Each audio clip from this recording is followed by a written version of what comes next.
Assalamualaikum warahmatullahi wabarakatuh. Alhamdulillah, nahmaduhu wa nasta'inuhu wa nastaghfiruh wa na'udzubillah min sururi anfusina wa sayyiati a'malina. May yahdihillah fala mudhillalah wa may yudlil fala hadiyalah. Asyhadu an la ilaha illallah wahdahu la syarikalah wa asyhadu anna Muhammadan abduhu wa rasuluh la nabiyya ba'dah, amma ba'd. Para pemerhati roja, kaum muslimin dan muslimat rahimani wa rahimakumullah, kita bersyukur pada Allah Subhanahu wa taala pada kesempatan pagi ini kita kembali dapat bertemu di majelis ini di program kajian Islam ilmiah, masih bersama buku Mendidik Anak Tanpa Amarah. Kita akan melanjutkan poin-poin pembahasan yang ada di dalam buku tersebut. Sebelumnya salawat dan salam atas Nabi kita Muhammad sallallahu alaihi wasallam, atas keluarga beliau, sahabat-sahabat beliau, dan umat beliau sampai hari kemudian. Para pemerhati roja, kaum muslimin dan muslimat rahimani wa rahimakumullah, salah satu yang harus kita sadari adalah bahwa sekarang kita berada di alam dunia, alam yang jauh dari sempurna. Tidak ada kesempurnaan di dunia. Allah Subhanahu wa taala telah menjadikan dunia sebagai sesuatu yang rendah. Bahkan dalam pandangan Allah, dunia lebih hina daripada seonggok bangkai kambing. Bahkan dunia diumpamakan oleh Nabi Shallallahu Alaihi Wasallam, Allah telah menjadikan apa yang keluar dari perut anak Adam sebagai permisalan bagi dunia, yaitu kotoran yang mereka keluarkan menjadi permisalan bagi dunia. Itulah dunia, jauh dari sempurna. Dan anak-anak kita itu bagian dari dunia kita. Dan Allah mengatakan, innama amwalukum wa auladukum fitnah. Sesungguhnya harta kamu dan anak-anak kamu adalah ujian bagi kamu. Anak adalah ujian. Ada kalanya memang mereka menjelma menjadi sesuatu yang membuat kita marah, kita kecewa, ya, dada kita sesak, karena mereka adalah ujian. Ya, mereka adalah ujian. Ya, anak adalah ujian bagi kita. Tidak selamanya mereka membuat kita tersenyum bahagia, membuat kita senang. Kadang-kadang membuat kita marah. Ya, jika kita ingin tenang, tenteram, bahagia, jangan pernah berimajinasi dan berkhayal mendapatkan sesuatu yang sempurna dalam hidup ini, di dunia ini. Artinya jangan muluk-muluk. Dan jangan pula larut dalam amarah dan kekecewaan. Karena inilah dia dunia yang serba kurang. Dunia bukan surga yang memiliki kesempurnaan. Allah Subhanahu wa taala berkehendak menetapkan untuk menghimpun dua perkara yang berlawanan di alam dunia ini. Kebaikan dan kejahatan, kedamaian dan kerusakan, kesenangan dan kesedihan, kepuasan dan kekecewaan, kebahagiaan dan penderitaan, sakit dan sehat, tangis dan tawa. Itulah dia isi dunia. Dunia adalah kesenangan yang menyusahkan dan menyibukkan. Kehidupan dunia penuh dengan resiko. Apapun yang kita ambil pasti ada resiko. Penuh keanekaragaman, banyak bercampur dengan kekeruhan, dan syarat dengan kepayahan dan keletihan. Maka tentunya perkara yang harus kita sadari adalah tentu tak selamanya anak membuat kita tersenyum bahagia. Ada kalanya mereka juga membuat hati kita sesak dan kecewa. Karena mereka adalah ujian bagi kita. Innama amwalukum wa auladukum fitnah. Dengan mengetahui hakikat ini, tentunya kita bisa lebih mengendalikan diri. Ya, tidak terdorong untuk marah ataupun untuk kecewa, larut dalam kekecewaan, tenggelam dalam amarah.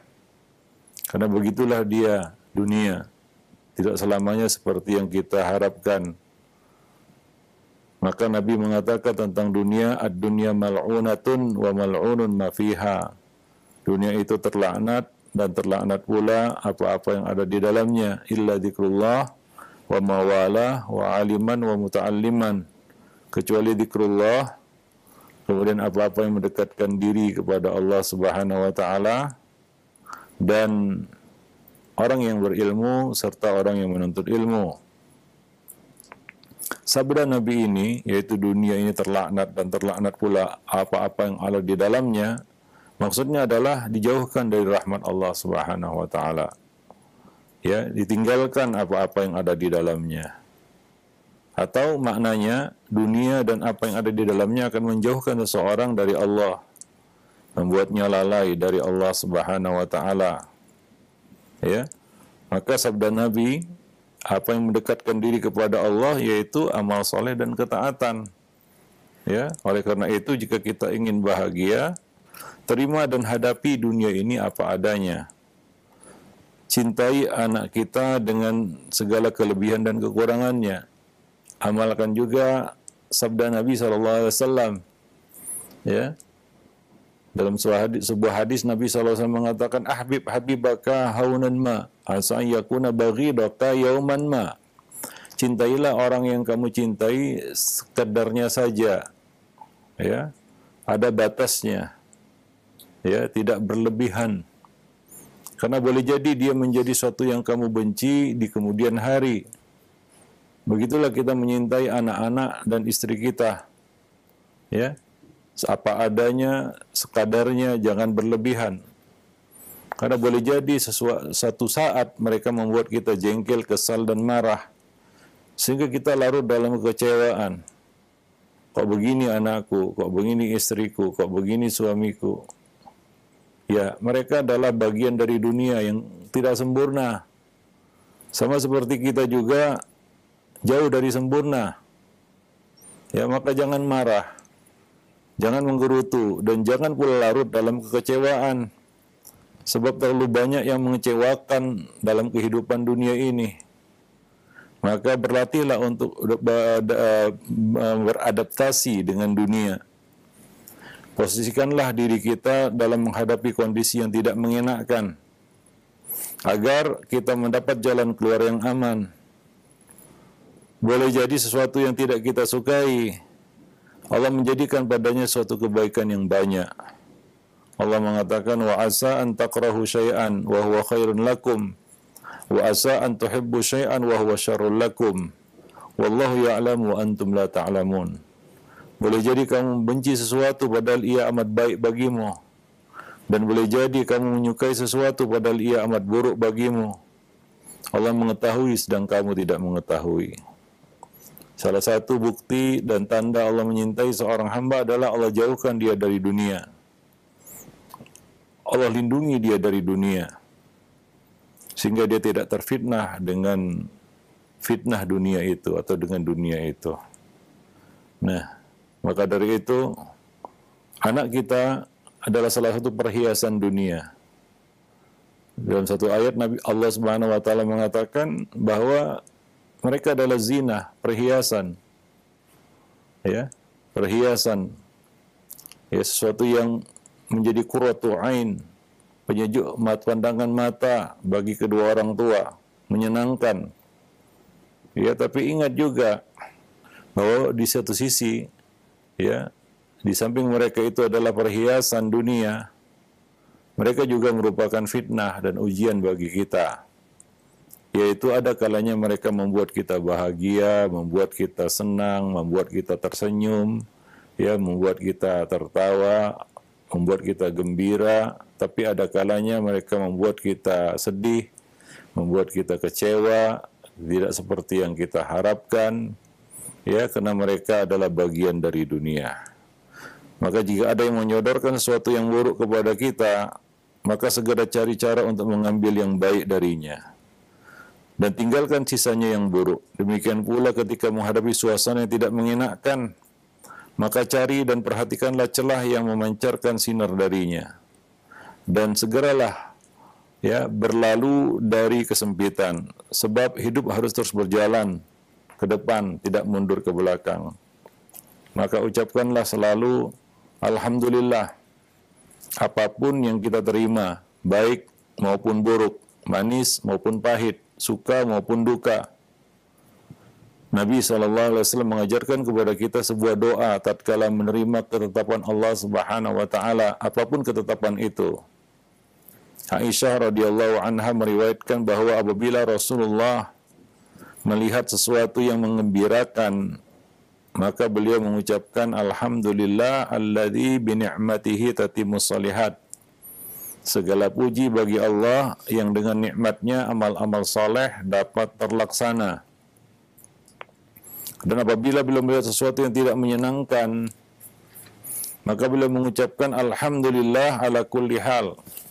Segala puji bagi Allah apapun keadaannya. Ya, apapun keadaannya, apapun yang terjadi.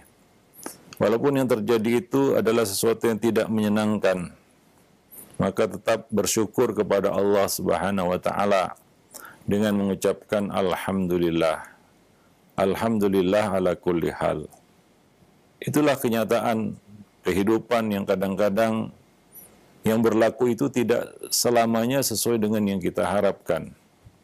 Ya, dunia jauh dari kesempurnaan. Anak kita juga bukan manusia yang sempurna, apalagi ya mereka adalah makhluk ataupun makhluk yang belum sempurna secara fisik. Akal mereka masih berkembang, mereka kerap melakukan kesalahan. Itulah anak-anak.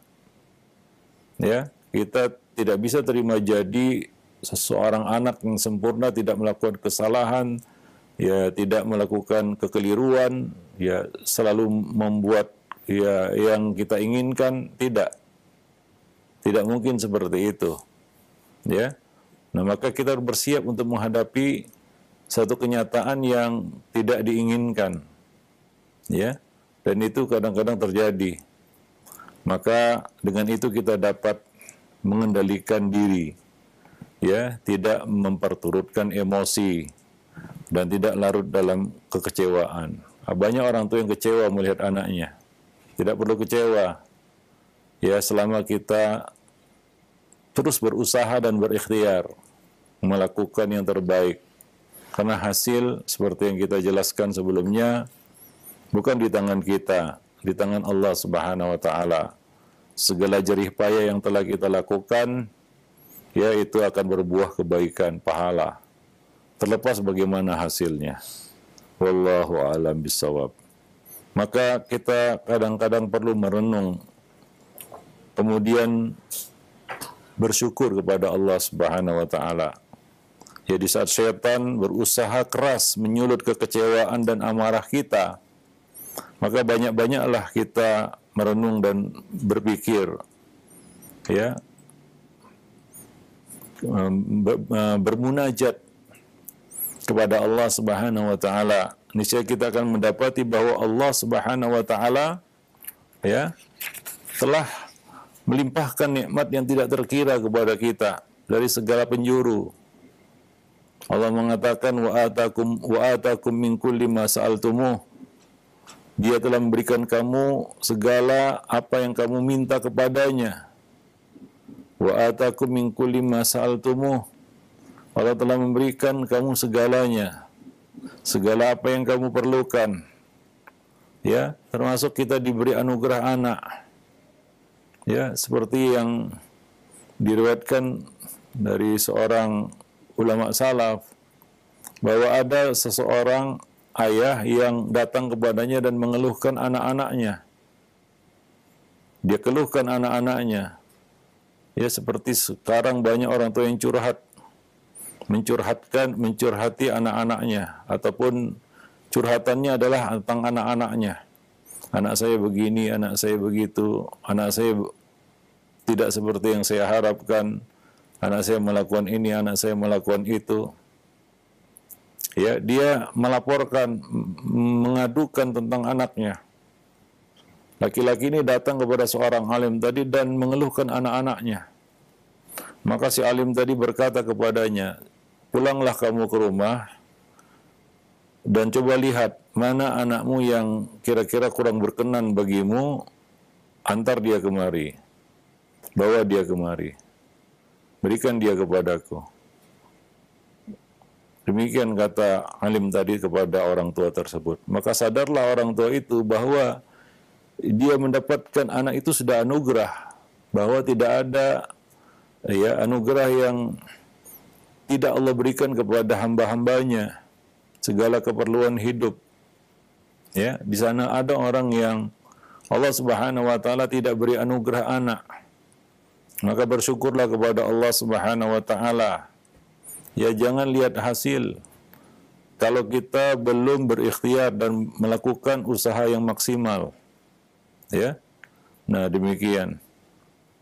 Percayalah, kita tidak akan dapat berlapang dada dan meraih bahagia hingga kita mengenal nikmat-nikmat Allah Subhanahu wa taala, selalu menyebut dan mengingatnya dan senantiasa mensyukurinya.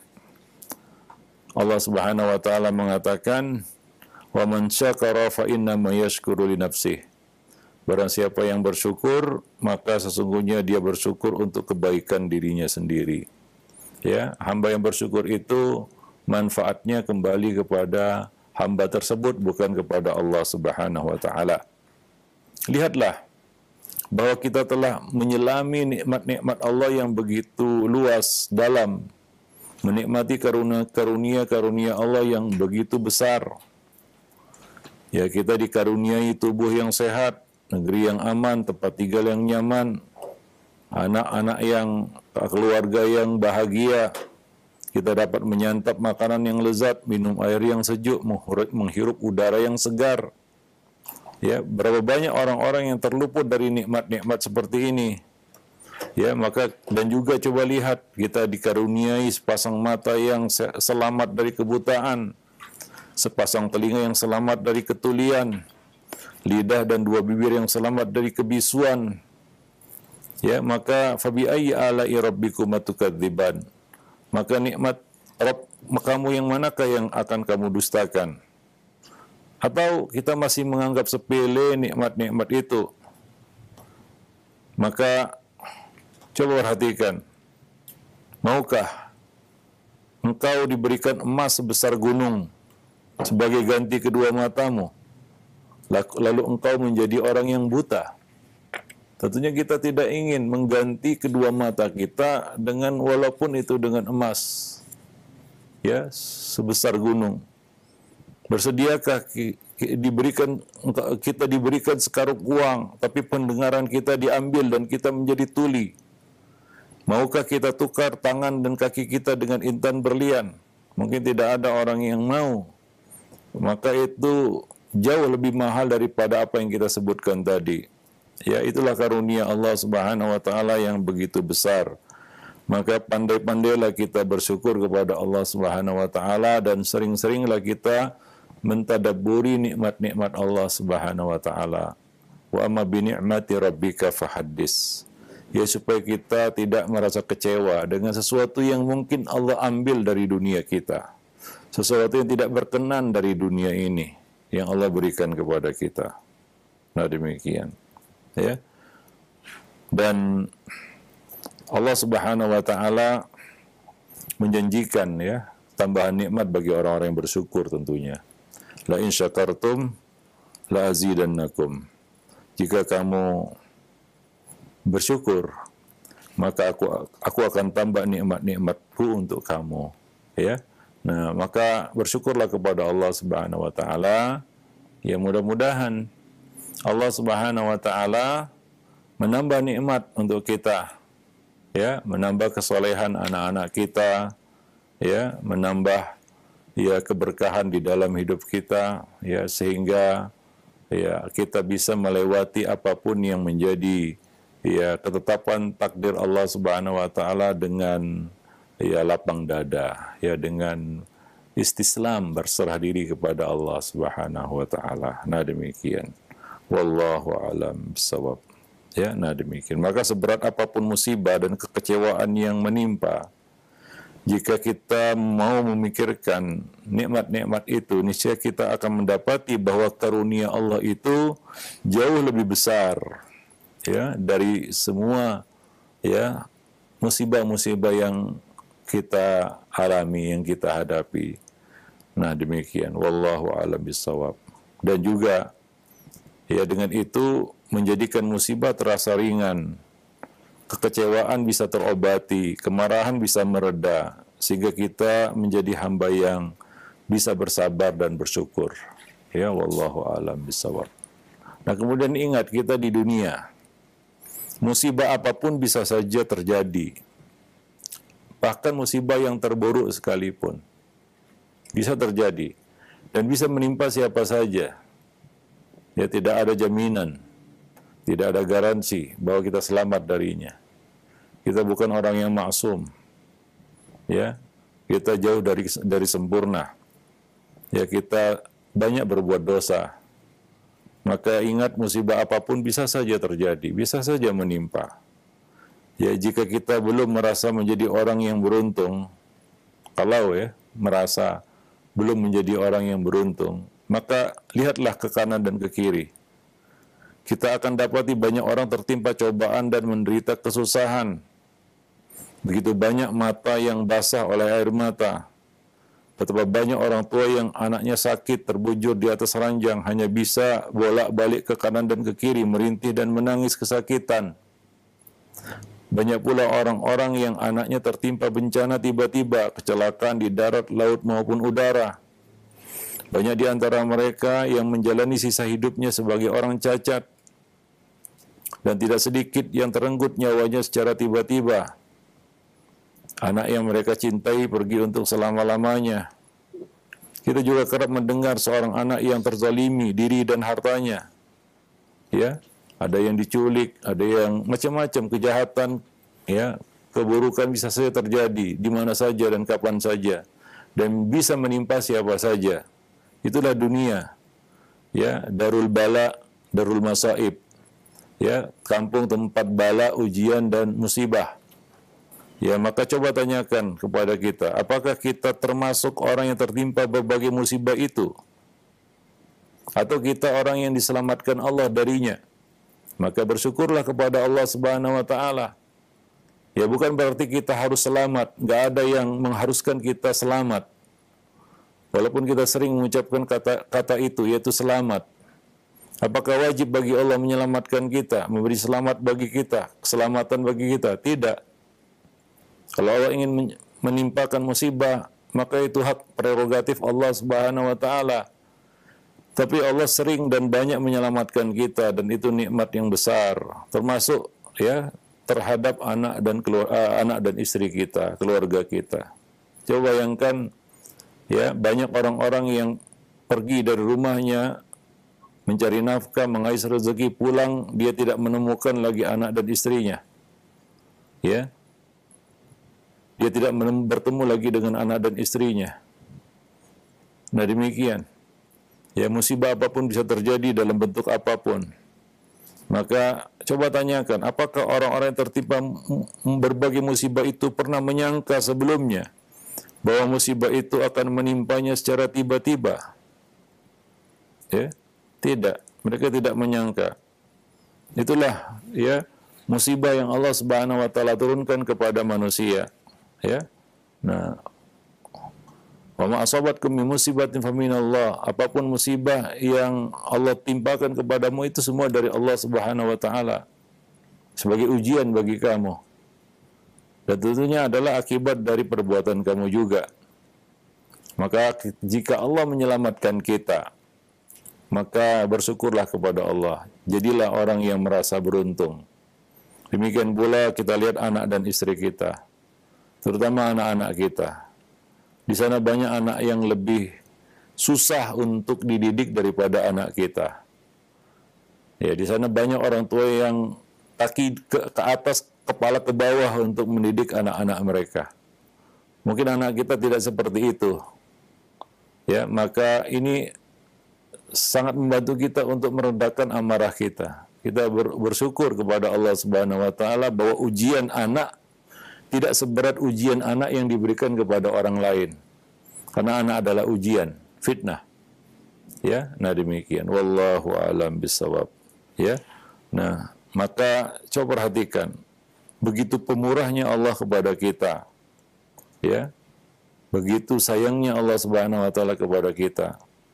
Allah banyak menyelamatkan kita. Allah Subhanahu wa taala telah menggelontorkan berbagai nikmat kepada kita. Maka jadilah orang yang pandai bersyukur kepada Allah. Ya, pandai bersyukur kepada Allah Subhanahu wa taala. Baik, jadi terhindar dari musibah, mendapat musibah yang ringan, itu termasuk nikmat yang Allah berikan kepada seorang hamba. Ingat, ya, Allah tidak harus menyelamatkan kita atau memberi selamat kepada kita. Sebagaimana Allah Subhanahu wa taala tidak juga memberi selamat kepada nabinya dalam perang Uhud. Ya, Nabi tidak selamat dari jamahan tangan orang-orang musyrik sehingga beliau terluka. Ya, patah gigi beliau. Terluka. Ya.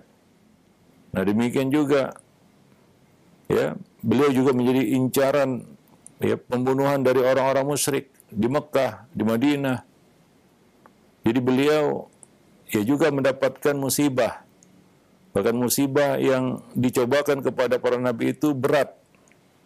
Beliau pernah dilempari batu sampai berdarah kaki beliau. Ya, ketika dakwah ke Taif. Itu bukan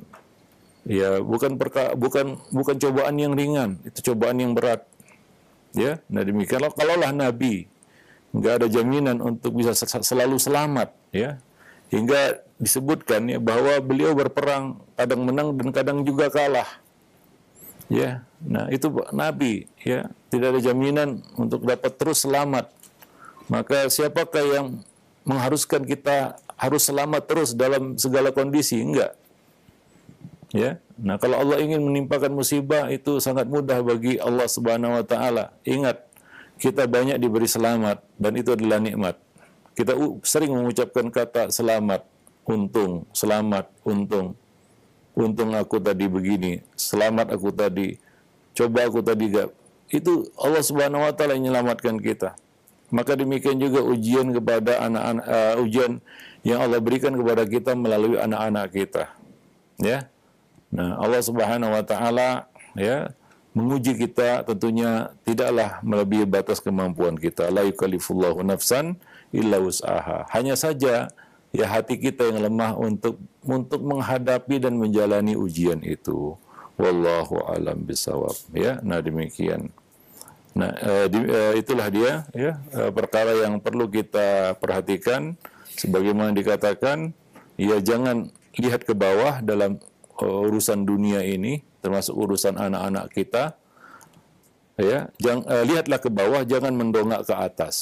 Lihatlah ke bawah dan jangan mendongak ke atas. Nabi SAW mengatakan, "Unduru ila man huwa asfala minkum, wa la tanduru ila man huwa fawqakum, fa huwa ajdar alla tazdaru ni'matallahi alaikum." Lihatlah kepada yang ada di bawah kalian, dan jangan kalian lihat apa yang ada di atas kalian. Itu dalam urusan dunia kita, termasuk urusan anak-anak kita. Itu adalah urusan dunia kita. Dia adalah bagian dari dunia kita. Ya. Coba lihat orang-orang yang ada di bawah kalian. Ya. Orang-orang yang tidak seberuntung kita mungkin. Ya. Mendapat anak yang luar biasa, susah, sulit untuk mendidiknya. Ya. Nah, sehingga kita bersyukur bahwa anak kita ini masih ya mending ya daripada yang lainnya begitu.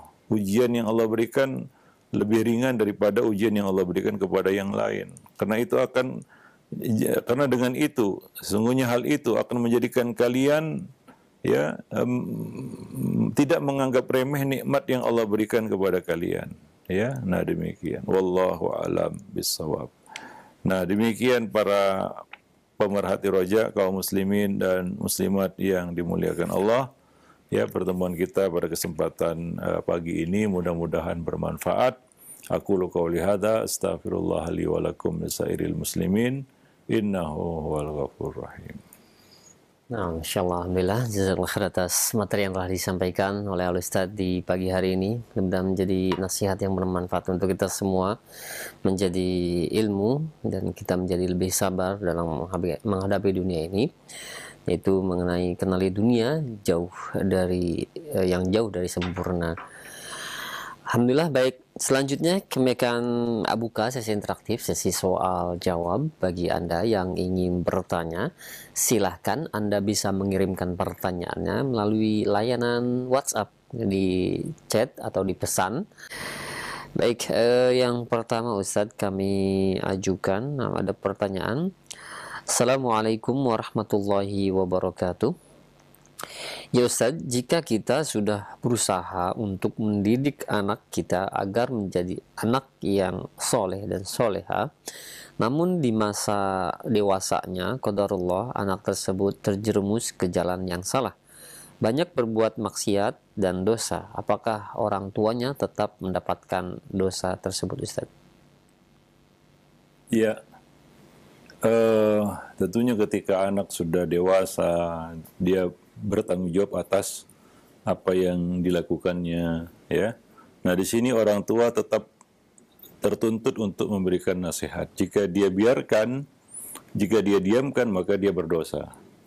Tapi jika dia lakukan tugasnya, yaitu munasohah, nasihat, peringatan, hanya itu yang menjadi kuasa kita, ya. Hidayah bukan di tangan manusia, ya.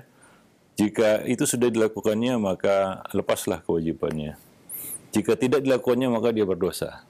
Ya, nah demikian. Wallahu alam bisawab. Ya, nah demikian. Ya, itu musibah, ya, seperti yang kita kajikan tadi, musibah dunia apapun bisa terjadi, musibah apapun bisa terjadi dan bisa menimpa siapapun, termasuk anak-anak kita, apalagi di zaman fitnah seperti hari ini.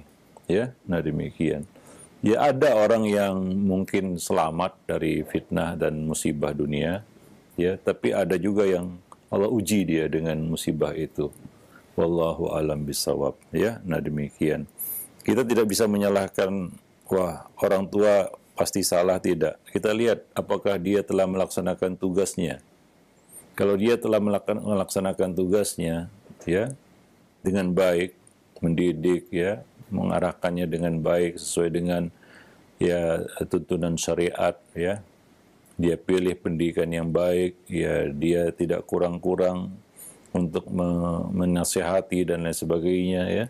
Tapi ya kita katakan, ya, namanya musibah dunia bisa saja terjadi, ya, maka itu di luar kuasa dia sebenarnya, ya, di luar kuasa orang tua. Tapi ketika dia tahu yaitu, maka dia berkewajiban untuk memberikan nasihat dan jangan putus asa memberikan nasihat, ya. Allah akan menilai itu.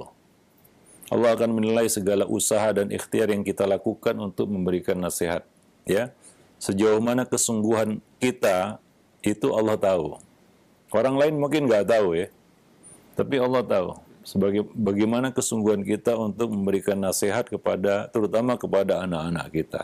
Apalagi ini ceritanya anaknya sudah dewasa, ya, sudah, ya, menanggung bertanggung jawab atas perbuatannya sendiri. Ya, kalaulah dari kecil, ya, orang tua tidak melalaikan kewajibannya, telah melaksanakan kewajibannya secara baik, ya, ya.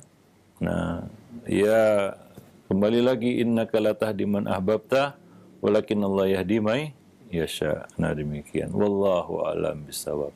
Nah demikian. Baik, syukran jazil khair atas jawabannya. Demikian ya untuk yang bertanya.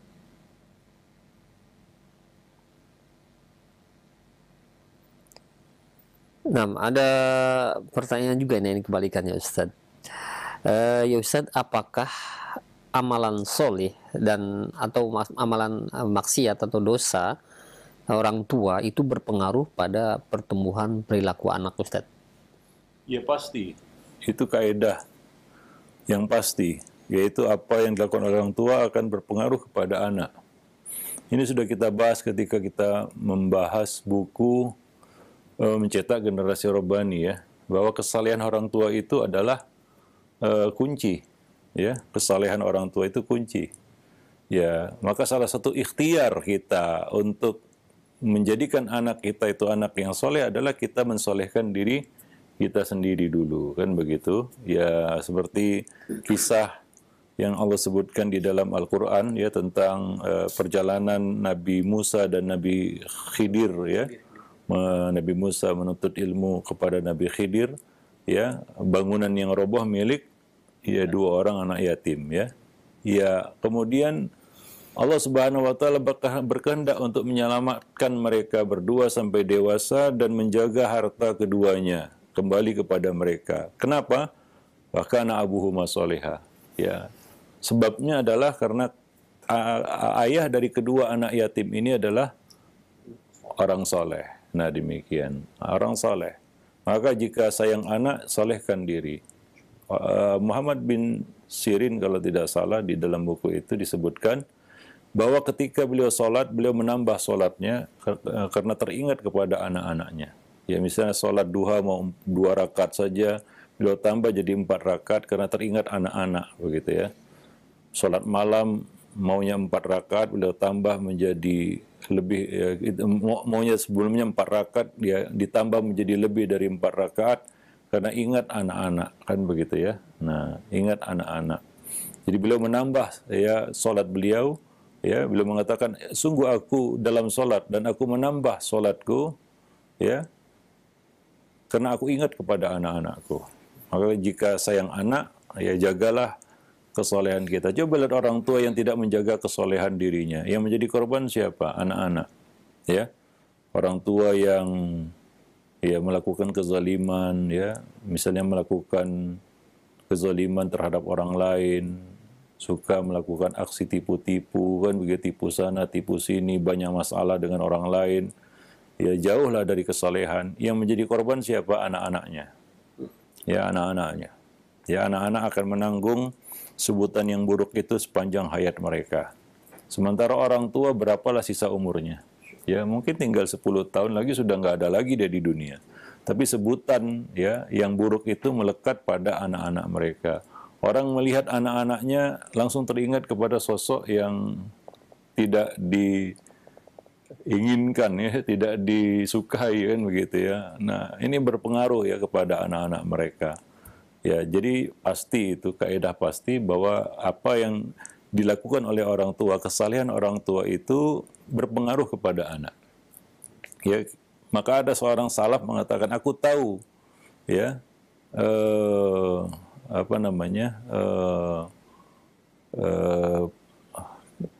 akibat ya dari dosa-dosaku dari ya perilaku anak, istri dan tungganganku gitu. Jadi dia berbuat dosa ya, dia buat maksiat, dia buat dosa, dia tahu itu akibat dosanya dari perilaku hewan tunggangannya dan anak istrinya gitu. Tiba-tiba melawan, tiba-tiba susah diatur ya. Ya tunggangannya yang semulanya jinak jadi liar kan begitu ya. Ada banyak masalah ini, masalah itu padahal sebelumnya nggak ada kan begitu ya. Nah itu akibat dosa namanya. Akibat dosa itu ada cepat atau lambat, sedikit ataupun banyak, sekarang ataupun nanti. Wallahu a'lam bishawab. Alhamdulillah, baik, syukran jazakallahu khair atas jawaban dan nasihatnya, sangat bermanfaat sekali. Baik, untuk selanjutnya kami ajukan kembali ada pertanyaan. Ya Ustaz, saya memiliki 2 anak dari istri sebelumnya karena saya saat ini sudah menikah lagi dan istri sebelumnya masih hidup, dan 2 anak tersebut sudah dewasa, yaitu laki-laki 20 tahun dan perempuan 14 tahun. Apakah tanggung jawab perkembangan akhlak dan perbuatannya itu masih saya bertanggung jawab kepadanya karena kedua anak saya tersebut tinggal dengan ibunya karena tidak mau tinggal dengan saya? Ya, ya tentunya kita apapun ya yang terjadi, dia tetap anak kita, darah daging kita, dan kita punya tanggung jawab ya kepada mereka ya. Nah demikian. Apalagi yang mungkin yang satu belum balik atau masih prabalik ya, yang masih perlu bimbingan dari sosok kedua orang tua begitu ya. Karena tentu saja anak juga perlu sosok ayah sebagaimana mereka perlu juga sosok ibu ya. Oleh karena itu orang tua ada sepasang, ayah dan ibu begitu. Nah, jadi tetap ya punya kewajiban untuk mengawal ataupun memperhatikan ya, tidak boleh lepas tangan begitu ya. Sudah dia sama ibunya terserah ya mau diapakan itu enggak. Karena apapun yang terjadi, anak itu ya, di hari kiamat nanti yang dipanggil tetap binnya. Ya, bin siapa ini? Ya, yang akan dipanggil di hari kiamat adalah binnya. Bin siapa ini? Binti siapa ini? Ya, pasti ada binnya ini. Binnya itu ya orang tuanya ya, ayah dan ibunya. Ya, maka tidak bisa dia lepas tangan walaupun kondisinya seperti itu. Ya, nah apalagi di sini ya, dia punya hutang. Dalam arti kata, waktu anak ini kecil memang dia lalai, dia lengah, dia tidak melakukan kewajibannya mendidik begitu. Ya, nah ini tentunya dia seperti punya hutang untuk menebusnya ya, ataupun menjamak ya pendidikan itu ketika dewasa, walaupun itu tidak mudah, berat itu ya. Nah maka pendidikan itu jangan ditunda ya, nanti aja kalau dia udah besar, enggak. Ya justru sudah besar jadi susah itu. Nah, tidak mudah kita mendidik anak yang sudah dewasa begitu ya. Sementara kita lalai, lengah ya mendidiknya di waktu dia kecil. Ya. Nah, maka tetap ada unsur kesalahan yang kita lakukan di situ karena kita lalai, tidak melakukan tugas kita mendidik sewaktu anak ini kecil, kan begitu. Ya, wallahu alam. Jadi beban tidak bisa kita letakkan begitu saja, kita lemparkan kepada orang lain. Ya, ataupun kita lepas tangan. Ya, itu bukan jalan keluar, itu bukan solusi, itu bukan jawaban. Ya, bagaimanapun kita bertanggung jawab. Maka jadilah ya seorang ayah dan ibu yang memang memikul tanggung jawab dan merasa bertanggung jawab begitu. Ku anfusakum wa ahlikum naro. Ku anfusakum, jagalah dirimu, wa ahlikum, dan keluarga kamu, anak dan istri. Kalau istri bisa jadi mantan. Ya. Dia mungkin di bawah laki-laki lain kemudian, tapi anak tidak. Ya, selama hayat di kandung badan, selama kita hidup, ya kitalah orang tuanya. Kecuali kita sudah tidak ada lagi di dunia ini, kan begitu ya. Nah, tapi kalau kita masih hidup, kita masih punya kewajiban ya untuk mendidik mereka, bagaimanapun keadaannya. Itulah tanggung jawab kita, ya. Nah, nggak bisa kita lepaskan tanggung jawab itu begitu saja. Ya, anak tidak ada ceritanya mantan anak, kan gitu ya. Nah, wallahu a'lam bishawab. Baik, ya. Nah, mungkin sampai di sini dulu pertemuan kita pada kesempatan pagi ini. Mudah-mudahan bermanfaat. Ya, lebih dan kurang saya mohon maaf. Aku qouli hadza, astaghfirullah li wa lakum lisairil muslimin, innahu huwal ghafurur rahim.